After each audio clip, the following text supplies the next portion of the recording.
শিক্ষার্থী কেমন আছো তোমরা? আশা করি ভালো আছো এবং নিয়মিত পড়াশোনা চালিয়ে যাচ্ছ। প্রতিদিনের মতো আজ আমি তোমাদের প্রিন্সিপালস অফ ফিন্যান্স কোর্সের ডিভিডেন্ড ডিসিশন চ্যাপ্টার থেকে কিছু আলোচনা করব, কিছু প্র্যাকটিস দেখাবো, কিছু থিওরিটিক্যাল আলোচনা করব।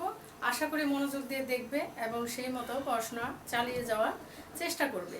গত ক্লাসে আমি ডিভিডেন্ড পলিসির বা ডিভিডেন্ড ডিসিশন চ্যাপ্টার থেকে তোমাদের প্রাথমিক আলোচনা কিছু করেছিলাম। আজকে সেই ধারাবাহিকতায় ওই ক্লাসের পরের থেকে আজকে এই বিষয়গুলি আমি আলোচনা করছি। আজকে প্রথমে বলতে চাই টাইপস অফ ডিভিডেন্ড পলিসি। যে ডিভিডেন্ড পলিসি সম্পর্কে আরেকটু রিভিউ করে নিই যে dividend why dividend policy. Dividend পলিসিটা আসে কী জন্য আমাদের এই পলিসি করতে হয়। কোম্পানি যখন প্রফিট করে তার সম্পূর্ণ অংশ কিন্তু ডিভিডেন্ড হিসেবে ডিক্লারেশন দিয়ে দেয় না বা শেয়ার হোল্ডারদের মাঝে বন্টন করে দেয় না। কিছু অংশ প্রতিষ্ঠানে রিইনভেস্টমেন্টের জন্য রেখে দেয়, কিছু অংশ বন্টন করে। তাহলে কতটুকু বন্টন করে, কেন বন্টন করে, কিভাবে বন্টন করে, কোন পলিসির মাধ্যমে বন্টন করে? যখন যা খুশি তো তাই কোম্পানি করতে পারে না, তাদের একটা পলিসির মাধ্যমে আগাতে হয়। সেই পলিসিটা কি এবং কত ধরনের পলিসি অ্যাডপ্ট করে ডিভিডেন্ডটা পেমেন্ট করা হয়, সে কারণেই টাইপস অফ ডিভিডেন্ড পলিসি আমাদের জানা দরকার। স্টেবল ডিভিডেন্ড পলিসি অর্থাৎ স্টেবল যে ডিভিডেন্ড পলিসিটা, সেখানে একটা নিয়ম অনুযায়ী ডিভিডেন্ড ডিক্লারেশন করা হয়। যেমন পার শেয়ার ডিভিডেন্ড কত হবে, এটা একটা পলিসি, একটা রেট, সে প্রফিট যাই হোক তার ওই রেটটা সে ডিক্লারেশন করে এবং সেটা প্রফিটের উপর হার অনেক সময় হয় যে প্রফিটের কত পার্সেন্ট ডিভিডেন্ড দিবে। এটা হলো প্রফিট যদি হয় 100 টাকা তাহলে 20 টাকা ডিভিডেন্ড দিবে, আবার প্রফিট যদি হয় 20,000 টাকা তাহলে সে 20%-এ কত আসে সেটা ক্যালকুলেশন করে ডিভিডেন্ড দিবে। এটা হলো স্টেবল, একটা রেট ফিক্স আপ করে দেয়া যে আমি প্রতি বছর আমার প্রফিটের এত পার্সেন্ট ডিভিডেন্ড পেমেন্ট করব এবং সেখানে যে পার্সেন্টেজটুকু প্রফিটের যে অংশটুকু রিটেন্ড আর্নিংস হিসেবে থাকবে সেটাকে আমরা কি করব, রিইনভেস্টমেন্ট করব বা কোম্পানি রিইনভেস্টমেন্ট করবে। এবং রিইনভেস্টমেন্টের ক্ষেত্রে দেখা যায় যে তারা আবার অনেকগুলি পলিসি মেক করে। সেটা হলো আমি ইনভেস্টমেন্ট ডিসিশন চ্যাপ্টারে তোমাদের আমি আলোচনা করেছি, বোঝানোর চেষ্টা করেছি। এবার আসো constant pay out ratio. Constant pay out অর্থাৎ তুমি আর এই পে আউটের হারটা কনস্ট্যান্ট থাকবে। যেমন এটা প্রফিট যদি 100 টাকা হয় তাহলে ডিভিডেন্ড 10% or 20% বা 40%, এটা পার্সেন্টেজ আপ ডাউন করতেছে বা পার্সেন্টেজের কারণে টোটাল ডিভিডেন্ডের কোনো পরিবর্তন আসতেছে স্টেবলে। আর কনস্ট্যান্টে টোটালের কোনো পরিবর্তন আসতেছে না, এটা স্থির থাকতেছে একদম কনস্ট্যান্ট যে আমার প্রফিট হোক না হোক, লস হোক, যাই হোক, আমাকে এই পরিমাণ ডিভিডেন্ড পে আউট করতে হবে। এটা হলো কনস্ট্যান্ট। আশা করি এটা বুঝেছো, কারণ এই চ্যাপ্টারে আমাদের আরও অনেক কিছু আলোচনা করার আছে, যার জন্য আমি এখানে একটু হালকা আলোচনা করে যাচ্ছি। Regular dividend plus dividend policy, regular একটা ডিভিডেন্ড থাকবে এবং তা আর এবার পরবর্তী অংশটুকু প্রফিটের উপর ডিপেন্ড করবে অথবা তোমার আর্নিং পার শেয়ারের উপর ডিপেন্ড করবে। অর্থাৎ রেগুলার একটা থাকবে এবং সেই সাথে আরও কিছু প্লাস হবে ডিভিডেন্ড তার প্রেজেন্ট সিচুয়েশনের উপর ডিপেন্ড করে। ক্লিয়ার? নিশ্চয়ই বুঝতে পারছো। তারপরে residual dividend policy. Residual dividend policy হচ্ছে যে আমার কি পরিমাণ আছে, আগের বছরের কতটুকু আমার অবশিষ্ট আছে তার উপর ডিপেন্ড করতেছে এই ডিভিডেন্ড পলিসিটা। তাহলে আমরা টাইপস অফ ডিভিডেন্ড পলিসিটা আমরা কিছু বুঝতে পারলাম যে আমাদের এখানে 4 ধরনের ডিভিডেন্ড পলিসির টাইপস দেখানো হয়েছে। Stable dividend policy, constant pay out ratio, regular dividend plus dividend policy, residual dividend policy ইত্যাদি। এরপরে আসো ডিভিডেন্ড আমরা ডিক্লেয়ার করব।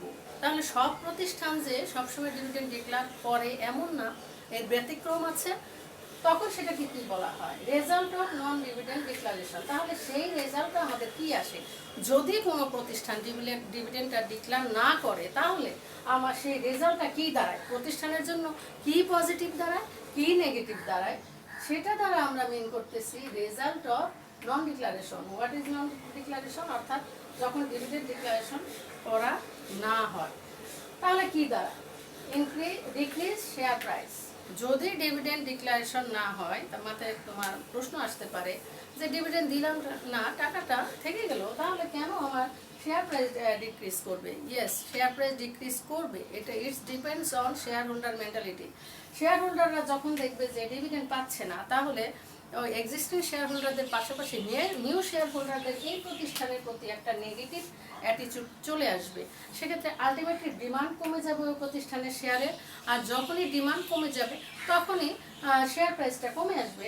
এটা একটা রোটেশনাল একটা কেস, এটা আসতে বাধ্য। তোমরাও যদি এখনই কোনো প্রতিষ্ঠানের শেয়ার কেনার ব্যাপারে খেয়াল করো, যদি কোনো প্রতিষ্ঠানের শেয়ার কেনার উদ্দেশ্যে তাদের বিবরণীপত্র বা প্রসপেক্টাস দেখো, তাহলে অবশ্যই দেখবা যে কোন প্রতিষ্ঠানের ডিভিডেন্ডটা পে করতেছে ঠিক মতো, অথবা বোনাস শেয়ার পে করতেছে রেগুলার, বা ডিভিডেন্ডের হার কোন প্রতিষ্ঠানের বেশি।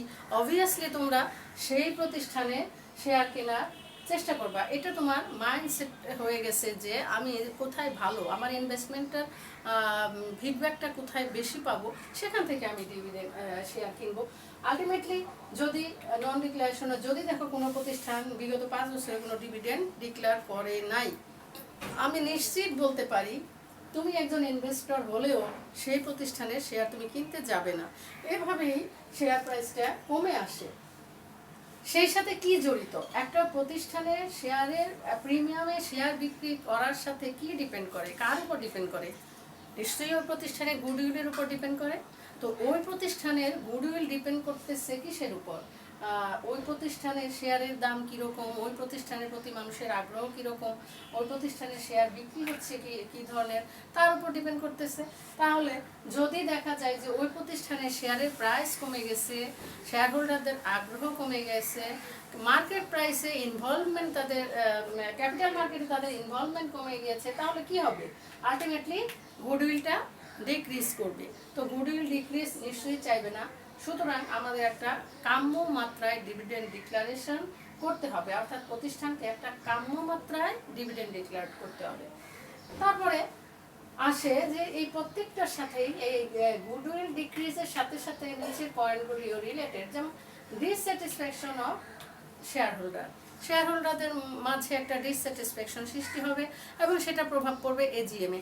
এজিএমে যদি শেয়ার হোল্ডাররা তাদের ডিসস্যাটিসফ্যাকশনটা শো করে, তাহলে সেই এজিএম ফ্রুটফুল হবে না, অথবা একটা ঝামেলা সৃষ্টি হতে পারে। এজিএমে প্রায়ই শুনো যে অমুক কোম্পানির এজিএমে এই গন্ডগোল হয়েছে, ওই কোম্পানির এজিএমে এই ঝামেলা হয়েছে। তার কারণ হলো ডিসস্যাটিসফ্যাকশন। যখন শেয়ার হোল্ডাররা স্যাটিসফাইড থাকে, তখন কখনোই ওই এজিএমে যে তারা ঝামেলা করবে না। আর যখনই তাদের স্যাটিসফ্যাকশন ডিক্রিজ করবে, তাহলে তারা কি করবে? তারা ওই প্রতিষ্ঠানের জন্য ভালো মনোভাব নিয়ে যাবে না। সুতরাং তারা ঝামেলা করতেই পারে।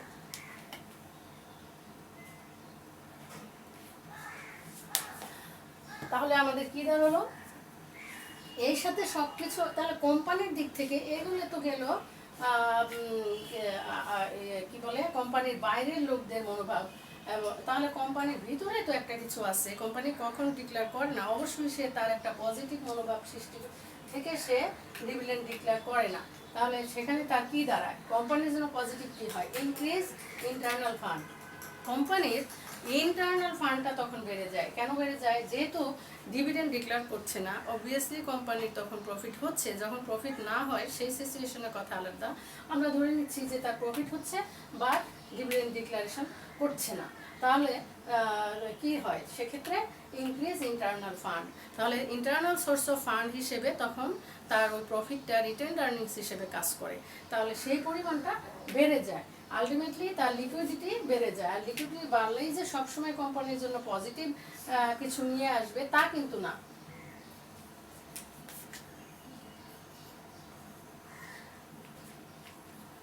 যখন এই কোম্পানি ডিভিডেন্ড ডিক্লেয়ার না করে এবং ক্যাপিটাল মার্কেটে তার পজিটিভ মনোভাব নষ্ট হয়, তখন কি হয়? কোম্পানিটা ব্ল্যাক লিস্টেড হয়ে যায়।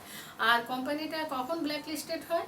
যখন ক্যাপিটাল মার্কেটে তাকে সে অনাকাঙ্ক্ষিত একটা প্রতিষ্ঠান হিসেবে তার অবস্থান সৃষ্টি হয়, সে ক্যাপিটাল মার্কেটে তার অবস্থানটা হয়ে যায় কি ব্ল্যাকলিস্টেড। অর্থাৎ আমরা যদি দেখতে পাচ্ছি যে ডিভিডেন্ড ডিক্লারেশন যদি নিয়মিতভাবে প্রতিষ্ঠান না করে তাহলে কি দাঁড়ায়, তাহলে সে নেগেটিভ অ্যাটিটিউডই তার বেশি আসে জনগণের ভিতরে, পজিটিভ অ্যাটিটিউডটা খুবই কম। পজিটিভ আমরা দেখলাম শুধু যে কোম্পানির ইন্টারনাল ফান্ডটা ইনক্রিজ করে, বাট তার অনেকগুলি কি আছে নেগেটিভ অ্যাটিটিউড সৃষ্টি হয় শেয়ার হোল্ডারদের মাঝে। সুতরাং কোম্পানিকে অবশ্যই শেয়ার হোল্ডারদের বিষয়টা খুব ভালোভাবে মাথায় নিতে হবে, তাহলে দেখা যাবে যে কোম্পানি এই সমস্ত নেগেটিভ সিচুয়েশন অ্যারাইজ করার হাত থেকে মুক্তি পাবে। নেগেটিভ সিচুয়েশন কি, যে শেয়ারের প্রাইস কমে গেল, এটা একটা নেগেটিভ সিচুয়েশন। তারপরে হচ্ছে শেয়ার হোল্ডারদের ডিসস্যাটিসফ্যাকশন সৃষ্টি হলো, এটা একটা নেগেটিভ সিচুয়েশন। ফাইনালি এই প্রতিষ্ঠানটা ব্ল্যাকলিস্টেড হয়ে গেল, গুডউইল নষ্ট হলো। এই সব হিন্ড্রেন্সগুলি আমরা অ্যাভয়েড করতে পারবো যদি একটা সুনির্দিষ্ট সিস্টেমে ডিভিডেন্ড পেমেন্ট করা হয়। অর্থাৎ কোম্পানিকে অবশ্যই ডিভিডেন্ড ডিক্লারেশনের ব্যাপারে একটা পজিটিভ মনোভাব শো করতে হবে এবং শেয়ার হোল্ডারদের কথা মাথায় রেখে ডিভিডেন্ড ডিক্লারেশনটা করতে হবে। এবার আসি এই ডিভিডেন্ড কতভাবে দিতে পারে, ক্যাশ ডিভিডেন্ড দিবে নাকি বোনাস শেয়ার দিবে। তো ক্যাশ ডিভিডেন্ড আর বোনাস শেয়ার, ক্যাশ ডিভিডেন্ড দিলে সেটাকে তো ক্যাশ ডিভিডেন্ড বলা হয়, আর বোনাস শেয়ার যদি দেয়, যদি ক্যাশ ডিভিডেন্ডটা পেমেন্ট না করে, আমি এখানে দেখানোর চেষ্টা করেছি, দেখো stock dividend or bonus share, stock dividend or bonus share. What is stock dividend? যখন কোনো প্রতিষ্ঠান এক্সিস্টিং শেয়ার হোল্ডারদের মাঝে ক্যাশ ডিভিডেন্ড পেমেন্ট না করে শেয়ারের মাধ্যমে ডিভিডেন্ড পেমেন্ট করে, তখন সেই শেয়ারকে বলা হয় সেই stock dividend or bonus share. Stock dividend bonus share একই বিষয়। এই বিষয়ে আই.এম. পান্ডে কি বলেছে, a issue of bonus share represent a distribution of share in addition to the cash dividend to existing shareholder। অর্থাৎ এখানে কয়টা শব্দ আছে? আছে শেয়ার, আছে existing shareholder, in addition cash dividend, অর্থাৎ ক্যাশ ডিভিডেন্ড দিলেও সে আবার স্টকের মাধ্যমে ডিভিডেন্ড পে করতে পারে। অর্থাৎ যে কথাগুলি আমি একটু আগে বললাম যে এক্সিস্টিং শেয়ার হোল্ডারদের মাঝে যখন ডিভিডেন্ড হিসেবে ক্যাশ পেমেন্ট না করে অথবা ক্যাশ পেমেন্টের পাশাপাশি এডিশনাল শেয়ার ইস্যু করা হয় তাদের মাঝে ডিভিডেন্ড হিসেবে, সেই শেয়ারটাকে বলা হয় bonus share or stock dividend. তো ক্লিয়ার স্টুডেন্টস, যে এ পর্যন্ত আমি যে আলোচনা করলাম যে types of dividend policy, then result of non declaration or dividend and stock dividend or bonus share, আশা করি তোমরা এ পর্যন্ত ক্লিয়ার হয়েছো। আর তোমাদের মনে যদি কোনো প্রশ্ন সৃষ্টি হয়ে থাকে, প্রতিটা ক্লাসে আমি বলি, সেই প্রশ্নগুলি তোমরা এই ভিডিওটার নিচে কমেন্টে লিখে দিবা, অথবা পার্সোনালিও তোমরা যারা আমার ঢাকা কলেজের স্টুডেন্ট, যারা আমার সরাসরি স্টুডেন্ট, যাদের আমি সম্মুখভাগে ক্লাস নিয়েছি এবং এই প্যান্ডামিক সিচুয়েশান পরিস্থিতি যখন ভালো হয়ে যাবে, যখন আমি যাদের ফ্রন্টে যে ক্লাস নেব, তারা আমাকে টেলিফোনের মাধ্যমে এই প্রশ্নগুলি করতে পারে। আর তাহলে আমি তোমাদের যে কোনো প্রশ্নের উত্তর আমি দিতে রাজি আছি। এখন যে জিনিসটা তোমাদের সাথে আলাপ করবো, স্টক স্প্লিট। স্টক স্প্লিটটা কি? যখন স্টক স্প্লিট মানে হচ্ছে স্টককে ভেঙে ফেলা। স্প্লিট মানে কি? ভাঙা, টুকরো টুকরো করা। অর্থাৎ স্টককে ভেঙে টুকরো টুকরো করাটাকে বলা হচ্ছে স্টক স্প্লিট। তাহলে এখানে কোম্পানির স্টক স্প্লিটের ক্ষেত্রে কি হয়? কাগজটাকে তো আর ছিঁড়ে টুকরো করা হবে না। তাহলে স্টক যখন, আমি সংক্ষেপে তোমাকে বলার চেষ্টা করেছি, increase number of share outstanding, অর্থাৎ যেই পরিমাণ শেয়ার আছে সেই শেয়ারের সংখ্যা বাড়ানো হবে, বাট ক্যাপিটালের কোনো পরিবর্তন হবে না। অর্থাৎ স্টকের সংখ্যা বাড়বে কিন্তু স্টকের ক্যাপিটালাইজেশনের পরিমাণটা বাড়বে না। অর্থাৎ এখানে আমি একটা ছোট্ট উদাহরণ নিয়েছি, যেমন কমন স্টক আছে পার শেয়ার 10 টাকা করে, 10,000 শেয়ারে টাকা হচ্ছে 1 লাখ। রিটেন আর্নিংস আছে সে 50,000, তাহলে আমার টোটাল ক্যাপিটাল দাঁড়ালো কত? একটা খণ্ডচিত্র 1,50,000, 1,50,000 হলো রিটেন আর্নিংস সহ আমার ক্যাপিটাল। এখানে যদি আমি স্প্লিট করি, স্টক স্প্লিট করি, সেক্ষেত্রে আমার এই 1 লাখ ঠিক থাকবে, এই 50,000 ঠিক থাকবে, আবার 1,50,000ও ঠিক থাকবে। সেটা কিভাবে? সেটা দেখো যে এখানে যদি আমি শেয়ারের সংখ্যা আছে কত? 10,000 শেয়ারের সংখ্যাকে যদি আমি বাড়িয়ে 20,000 করি, তাহলে পার শেয়ার দাঁড়াবে কত? যদি আমি পার শেয়ারকে ভাগ করি, সে 2 দিয়ে ভাগ করলাম, তাহলে সে পার শেয়ার হলো টাকা 5। আর তাহলে আর শেয়ারের সংখ্যা হবে কত? যেহেতু এটাকে আমি শেয়ারের ভ্যালুটাকে 2 দিয়ে ভাগ করেছি, শেয়ারের সংখ্যাটা হচ্ছে 2 দিয়ে গুণ হবে, মাল্টিপ্লাই বাই 2, 20,000। তাহলে দেখো আমি যদি এইটুকু মুছে দেখাই, শুধুমাত্র এই লাইনটা চেঞ্জ হবে, কি দাঁড়ালো? আবার নতুন করে যদি আমি দেখাতে চাই, তাহলে এখানে আমার কি দাঁড়ালো? কমন স্টকের ক্ষেত্রে নাম্বার অফ শেয়ার 20,000 ইন্টু 5, তাহলে আমার কি দাঁড়ালো? সেই একই 1 লাখ থাকলো। ক্লিয়ার? যে কমন স্টকের সংখ্যা ছিল প্রথমে আমার 10,000 আর পার শেয়ার ভ্যালু ছিল টাকা 10। আর এখানে আমার কি হলো? আমি যখন স্টকের সংখ্যা ডাবল করতে চাইলাম, তাহলে তখন আমার কি দাঁড়ালো? স্টকের সংখ্যা যখন ডাবল করতে চাইলাম, তখন স্টকের ভ্যালুটা হাফ হয়ে গেল। স্টকের ভ্যালুটা হয়ে গেল 5 টাকা, আর স্টকের সংখ্যা আর শেয়ারের সংখ্যা হয়ে গেল 20,000। কিন্তু আলটিমেটলি আমার ক্যাপিটাল কিন্তু 10 লাখ ঠিকই থাকলো, আর রিটেন আর্নিংসেও কোনো পরিবর্তন নেই। এখানে যদি শেয়ার প্রিমিয়াম থাকে সেটা তাতেও কোনো পরিবর্তন থাকবে না। অর্থাৎ আরও যদি আমার কি বলে তোমার অগ্রাধিকারযুক্ত শেয়ার থাকে, প্রেফার্ড স্টক থাকে, তাতেও কোনো পরিবর্তন আসবে না। সুতরাং আমার এখানে কমন স্টকের জন্য আমি টাকাটা পার শেয়ারের টাকা কমিয়েছি, শুধুমাত্র কমন স্টকের সংখ্যা বেড়ে গিয়েছে। সো তোমরা অবশ্যই ক্লিয়ার যে তাহলে আমার স্টক স্প্লিটটা কি, অর্থাৎ স্টক খণ্ডন, অর্থাৎ শেয়ারকে ভেঙে শেয়ারের পরিমাণটা কমিয়ে আনা, শেয়ারের সংখ্যাকে বাড়িয়ে দেওয়া, ক্যাপিটালে কোনো পরিবর্তন না করা। তার মানে কি? ক্যাপিটালে পরিবর্তন না করে আউটস্ট্যান্ডিং শেয়ারের সংখ্যা বাড়িয়ে দিয়ে সেই অনুপাতে শেয়ারের ভ্যালুটা কমিয়ে দেওয়াটাই হচ্ছে স্টক স্প্লিট। ক্লিয়ার? এখন তোমরা যদি ক্লিয়ার না হতে, তাহলে হয়তো আমি আবার বলতে পারতাম, কিন্তু এখন তো আমি বুঝতে পারছি না তোমরা ক্লিয়ার নাকি না ক্লিয়ার। তাহলে তোমরা ক্লিয়ার না হলে সেটা লিখে রাখবা। এর সাথে আমি আরেকটা জিনিস তোমাকে বোঝাতে চাই, সেটা হলো আগে আমি হেডলাইনটা লিখে রেখেছি, রিভার্স স্টক স্প্লিট। তাহলে আমি এখানে স্টক স্প্লিটে কি বলেছিলাম? Increase number of share outstanding. তাহলে রিভার্স অর্থাৎ উল্টো খণ্ডন, স্টকের উল্টো খণ্ডন, খণ্ডন হচ্ছে না। তার মানে কি? খণ্ডন না হয়ে এটা কি? শেয়ারের পার শেয়ারের ভ্যালুটা বেড়ে যাবে, শেয়ারের সংখ্যাটা কমে আসবে। স্টক স্প্লিটে কি ছিল? Increase number of share, increase number of share. তাহলে এখানে আমি কি লিখব?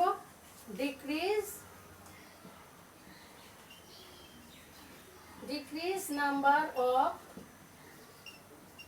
শেয়ার। তাহলে আমি একটা জিনিস পেয়ে গেলাম যে স্টক স্প্লিটে নাম্বার অফ শেয়ার বাড়ে, আর রিভার্স স্টক স্প্লিটে কি হয়? নাম্বার অফ শেয়ার ডিক্রিজ হয়। তাহলে সেটা কিভাবে হবে? সেটাকে আমি যদি এখন ওই উদাহরণটার মাধ্যমে তোমাকে দেখাতে চাই, তাহলে দেখো কি দাঁড়ায়। ওখানে আমি নিয়েছিলাম কমন স্টক,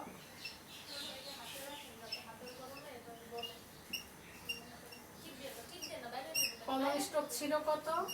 10,000 ইন্টু 10, টাকা ছিল আমার 1 লাখ, আর ছিল কত? আরই বা রিটেন আর্নিংস ছিল 50,000। ছিল কত, 1,50,000। তাহলে আমি সেই আগের এক্সাম্পলটাই নিলাম যে common stock 1,10,000 share at the rate of 10, at the rate of টাকা 10, রিটার্ন আর্নিংস হচ্ছে 50,000, টোটাল আমার 1,50,000 হচ্ছে ক্যাপিটাল। একটা খণ্ডচিত্র, কি বলে, ক্যাপিটালের একটা খণ্ডচিত্র আমরা পেলাম যে এখানে 1,50,000।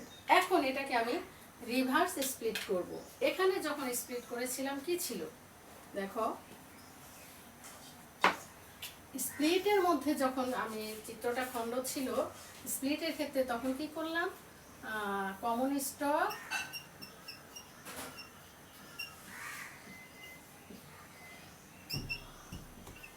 কমন স্টক 1 লাখ ঠিকই থাকলো, খণ্ডচিত্রের ক্ষেত্রে হয়ে গেল 20, শেয়ারের সংখ্যা হয়ে গেল 20,000 ইন্টু 5, আর আরই বা রিটেন আর্নিংস 50,000। আমার আবার সেই 1,50,000।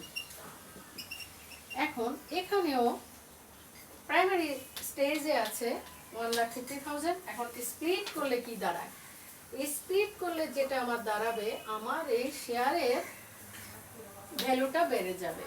তা আলটিমেটলি শেয়ারের ভ্যালুটা যদি বেড়ে যায় 10 ইন্টু 2, তাহলে কত দাঁড়ায়, 20 পার শেয়ার।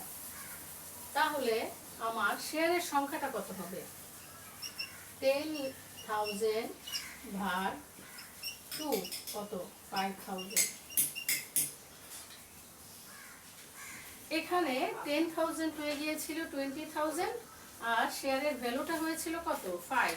আর এখানে কি দাঁড়ালো, শেয়ারের ভ্যালুটা আমি করে দিচ্ছি,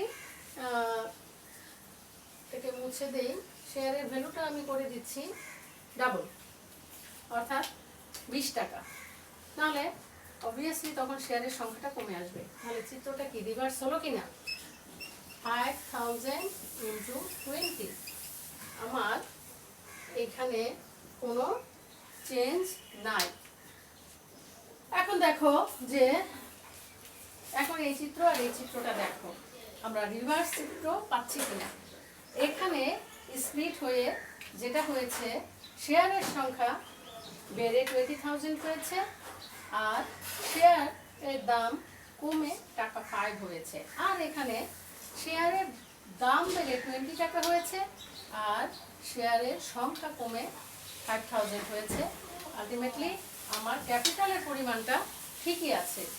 সুতরাং আমাদের এটা হচ্ছে রেগুলার স্প্লিট, শেয়ার স্প্লিটের বিষয়টা আমাদের রেগুলার, এটা একটু ইরেগুলার একটা সিচুয়েশন। সাধারণত স্টক স্প্লিট করলে আমরা এই সিচুয়েশনটাই অ্যারেস্ট করে থাকি, কিন্তু রিভার্স যখন বলবো তখন তো আমাকে উল্টো সিচুয়েশন আসতে পারে। তাহলে তোমরা অবশ্যই এই পার্থক্যটা বুঝতে পেরেছো। আশা করি আমরা যখন কোনো ভাইভাতে জিজ্ঞেস করবো what is stock split and reverse stock split, তাহলে অবশ্যই তুমি সুন্দরভাবে বলতে পারবে। এটা তো আমি আশা করতেই পারি, নাকি?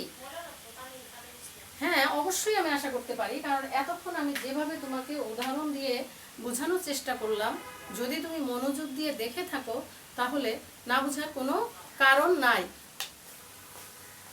আশা করি তোমরা এই স্টক স্প্লিট এবং রিভার্স স্টক স্প্লিট বুঝতে পারবা। আর ভাইভাতে, একাডেমিক ভাইভাতে প্রায়ই এই প্রশ্নটা করা হয়, তোমরা একটু মনোযোগ দিয়ে এই বিষয়টা দেখবা। Stock split, reverse stock split, bonus share, এই বিষয়গুলি প্রায়ই তোমাদের ভাইভা পরীক্ষায় বা মৌখিক পরীক্ষায় তোমাদের প্রশ্নটা করা হয়। তখন কেন যেন অনেকে খুব সুন্দর উত্তর করে, আবার অনেকে পাজল হয়ে যায়। আশা করি তোমরা সবাই এই উত্তরগুলি সুন্দরভাবে দিতে পারবে, এটাই আমার বিশ্বাস। তাহলে আজকে আমরা এখান থেকে কিছু কোশ্চেন অ্যারাইজ করতে পারি যে তোমাদের পরীক্ষার জন্য কী কী কোশ্চেন তোমরা প্র্যাকটিস করবা।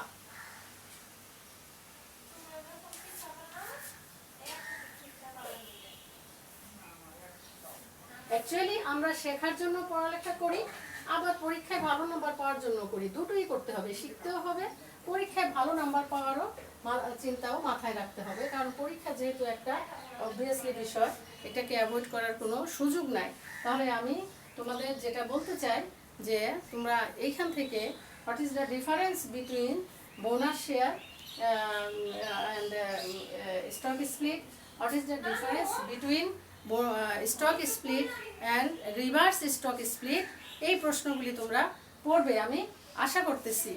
তো প্রশ্ন আকারে যখন তোমাকে আমি বলবো যে what is the difference between stock split and reverse stock split, তখন কিন্তু তুমি যেভাবে আমি বললাম এবং এই হালকা উদাহরণের মাধ্যমেও তুমি বলার চেষ্টা করবা।